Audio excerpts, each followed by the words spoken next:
Member সব মোস্তফা ছিল। ওই না তো মোস্তফা তো আসে কেন? যাক ভালোই হলো, তাইলে আমি ঘটনাটা খুলে কইতে পারো। আমাদের ভাই ভাই দ্বন্দ্ব এটা তো আপনি জানেন। আজকে সকালে মুস্তফা আমার দাউলে এসে কুপাইতে, আপনি জানেন? আজকে আমার ভাইয়ের লোকের ঝামেলা হয়েছে। আপনি তো এর আগে আমি খুলে সব কিছু কইছি। আমার বাপে আমার জমি দিয়ে গেছে, এই জমি আমার ভাই আমার মতন কেড়ে নিতেছে। আপনি যদি এই বিচারটা সুস্থভাবে না করেন, ভাই ভাই কিন্তু একটা রক্ত তুলে দেবে। তোমাকে ভাইয়ে ভাইয়ের দ্বন্দ্ব কবে যে শেষ হইবে সেটাই বুঝতে পারতেছি না। মেম্বার সাহেব, আমি কোনো কথা শুনতেছি না। আপনি যেমনি হোক এই ঝামেলাটা আপনি মিটিয়ে দিবেন, আমার পক্ষে যেন রায়টা আসে। ধরেন, এটা রাখেন। আরে এদিক কি দরকার, থাক লাগবে না। আরে রাখেন না, রাখেন আপনি। আরে রাখেন তো। এখন শোনেন, আমি যে কথাটা কই আপনাদের, আমার বাপে যে হ্যারে কইয়া গেছে যে জমিন হ্যারে দিয়ে গেছে, আমি তার শুনি না। আমি শুনছি তার জমিনের ভাগ আমি ওয়ারি সূত্রে আমি পাই না। এখন ভাই কইতেছে জমিনের ভাগটা আমার দিবে না। সেই কোনোভাবে হোক জমিনটা আমার চাই।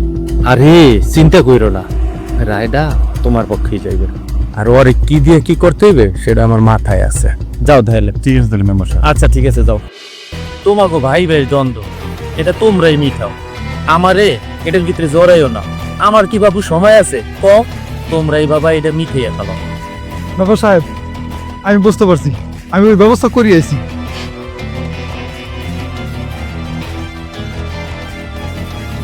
এলেন মেম্বার সাহেব। আর লাগবে না, কি করো তোমরা এগুলো? ধরো। আরে রাখেন তো মেম্বার সাহেব, রায়টা যাতে আমার পক্ষেই হয়। আরে তুমি চিন্তা করো না, আর তুমি হইলো একটা শিক্ষিত পোলা, এলাকার সবাই তোমার ভালো কয়, আর তোমার ভালোভাবেই সবাই চেনে। হ্যাঁ, তোমার পক্ষেই রায় যাইবে, তুমি এটা টেনশন করিও না। আর তোমার ভাই হইলো একটা তার সিরা, ওরে কি না তার সিরা কয়, তো সবাই তার সিরা কয়। এইটা এলাকার মানুষ তো বুঝলোই না মেম্বার সাহেব। যাও যাও বাপু যাও, সমস্যা নেই, রায় তোমার পক্ষেই যাইবে। ঠিক আছে মেম্বার সাহেব, আসসালামু আলাইকুম। ওয়ালাইকুম আসসালাম। দেখছিস বেটা, এটার নাম হইছে রাজনীতি। আমার লগে থাকিয়া শেখ শেখ।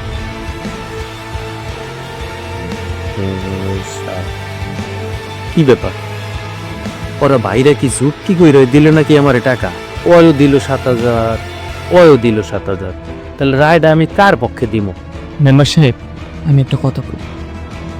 ওকে বিচার খালি পিউসান, যে বেশি টাকা দিব এর পক্ষে রায় দিবেন। একটু বেটা, তুই আমার লগে থাকিয়া চালাক হয়ে গেছিস, তোর বুদ্ধিটাই কাজে খারাপ। ঠিক আছে তাহলে মেম্বার সাহেব, আমি গেলাম। আসসালামু আলাইকুম। আচ্ছা ঠিক আছে।